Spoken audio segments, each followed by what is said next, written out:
Aujourd'hui, 10 ans après la révolution islamique, quel bilan pour l'Iran? Pour en débattre, M. Bani Sadr, ancien président de la République islamique d'Iran, auteur du complot des ayatollahs aux éditions La Découverte, et face à lui, mon confrère, journaliste et écrivain iranien, Fereydon Saebjam, j'espère que je n'ai pas écorché votre nom. Je vais tout de suite donner la parole à l'ancien président Bani Sadr pour lui demander quelle est son analyse sur ces 10 ans de révolution islamique et est-ce que cette révolution était selon vous nécessaire, Monsieur le Président? Disons que la nécessité d'une révolution vient de la réalité d'un pays. Ce n'est pas quelque chose qu'on décide. Quand les structures ne peuvent plus supporter le changement, même les réformes, la révolution se fait. Personne ne le décide pas, mais tout un ensemble d'un pays le décide. Et je dois vous dire que la révolution, toujours, est un fait mondial. Toutes les révolutions dans le monde étaient mondiales. C'est-à-dire que à la fois les structures internes que les rapports avec l'extérieur aillent dans un sens que pénètre une révolution. Et donc la révolution iranienne, c'était le commencement d'un changement à la fois au niveau de notre pays, mais aussi dans le rapport international. Je dis c'était le commencement de la fin d'expansionnisme des superpuissances.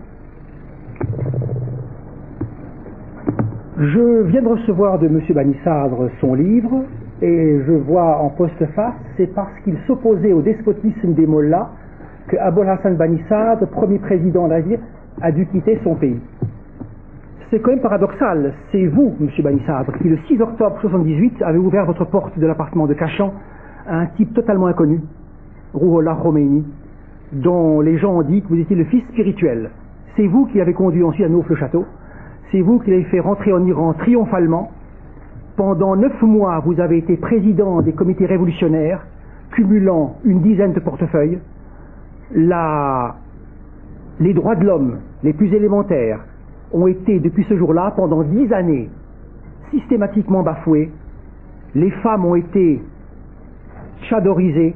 Les enfants ont été séparés dans les écoles. Chose aberrante que même pas un mégalomane comme Ceausescu a fait. Vous avez même interdit la musique en Iran, pays des arts, de la culture et de la civilisation. Les premiers coups de feu ont retenti dans les casernes. D'abord l'ancien régime, puis les Kurdes, puis les minorités juives, puis Bahaïs, puis autres, puis ce furent les socialistes, les laïcs, les communistes, et un beau jour, patron des armées, le 29 juillet 81, vous avez quitté vos soldats en détournant un avion. J'ai à l'image un autre président qui, comme vous, avait un casque sur la tête, une tête intéressante, un avenir certainement devant lui, qui se trouvait également à la tête de ses soldats, et qui, lui, aujourd'hui, a son nom inscrit certainement dans des milliers de villes et de boulevards. Il est mort à la tête de ses troupes, il s'appelait Salvador Allende. Je ne suis pas communiste. Je ne pense pas qu'il y ait un jour une seule rue qui porte votre nom, monsieur. Ah. Déjà, je commence par votre dernière partie de votre intervention. Donc, effectivement, je n'ai pas choisi de devenir hollandais, ni Mossadegh d'ailleurs. Parce que j'ai choisi le champ de bataille. Je suis sorti de l'Iran pour mettre en évidence les rapports entre Reaganisme et Khomeini, ce que j'ai révélé dans ce livre. Et quand on peut lutter, il ne faut pas choisir la mort. Voilà, on va voir qu'est-ce qu'il va donner, le résultat.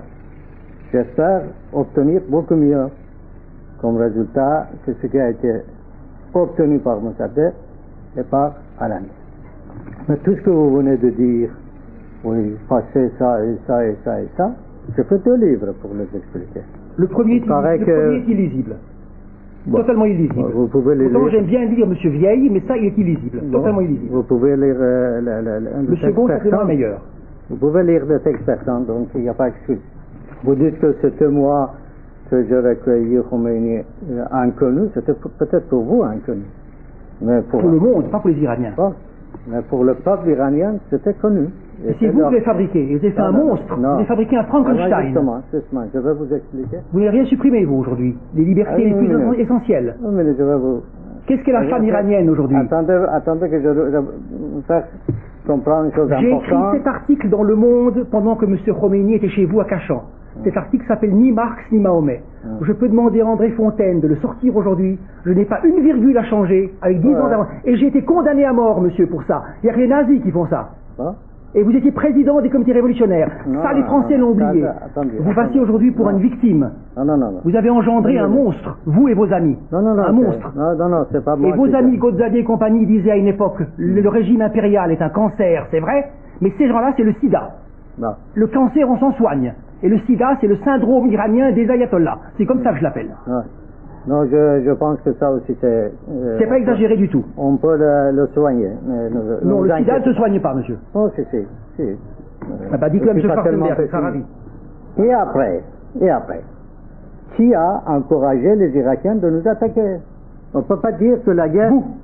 Moi, j'ai encouragé... Votre régime, en harcelant la frontière irakienne, non, j'ai été aux Nations Unies, j'ai été aux Nations Unies, 214 violations de frontières de la part de l'Iran. C'est ridicule tout ça. Pas du tout. Ridicule. Pas du tout. Aucun de tout cela n'est pas vrai. Votre ami Kurt Waldheim m'a ouvert les portes. Ne plaidez pas en faveur des Irakiens. Je ne plaide pas pour les Irakiens. Je suis allé moi-même. Je suis historien, moi. Je regarde des faits et des dates. Voilà, vous faites une histoire qui vous plaît, mais c'est pas la réalité. Et vous avez quitté vos soldats. Non. Vous avez quitté 350 000 hommes sur le front. Aucun chef d'État moderne n'a fait ça. Aucun commandant en chef de l'armée n'a fait ça. C'est une faute, monsieur, c'est une erreur. Une minute. Une page noire de notre pays. Je n'ai pas quitté. Tout à fait au contraire. C'est difficile. Le soir au Khomeini, à 11h30 du soir, il a destitué le commandant en chef. Tout le monde le sait. Bon. Alors il fallait choisir. J'ai choisi la défense de mon pays. J'ai fait un communiqué tout à fait au contraire de ce que vous venez de dire. J'ai dit aux soldats, aux officiers, que ce problème politique ne vous concerne pas. Restez sur vos positions et défendez vos pays. Si je fais ce livre maintenant, pas avant, c'était justement pour ne pas démoraliser la morale de nos forces qui défendaient leur pays. Mais quand le patron n'est pas là, quand le chef n'est pas là, comment voulez-vous qu'il défende? Alors, on a dit la même chose du chat. Le chat est parti le 16 janvier. Non, c'était pas la même chose. J'ai été destitué. Mais vous n'avez pas reconnu cette destitution. Vous ne l'acceptiez pas. Non, destitué comme commandant en chef. Ce que j'ai pas reconnu, c'était présidence de la République. C'était coup d'État. C'était plus destitution. Mais le président de la République est chef des armées en même temps. Non. Tout à fait. Vous ne connaissez pas la loi constitutionnelle iranienne. C'est guide de la révolution. Ouais. Qui est chef des armées. On voit ce que ça donne. Voyez? Donc, c'est toute cette ignorance qui vous fait dire des choses qui ne sont pas vraies. Et d'ailleurs, maintenant que je vous entends, je vois que vous n'avez pas lu ni le premier livre, ni certainement le deuxième pour lequel nous sommes ici pour en débattre. Alors, quand vous n'avez pas lu, comment voulez-vous qu'on débatte une chose que vous savez pas? Ce qui m'intéresse, c'est de savoir, en tant que président des comités révolutionnaires iraniens pendant les premiers mois avant la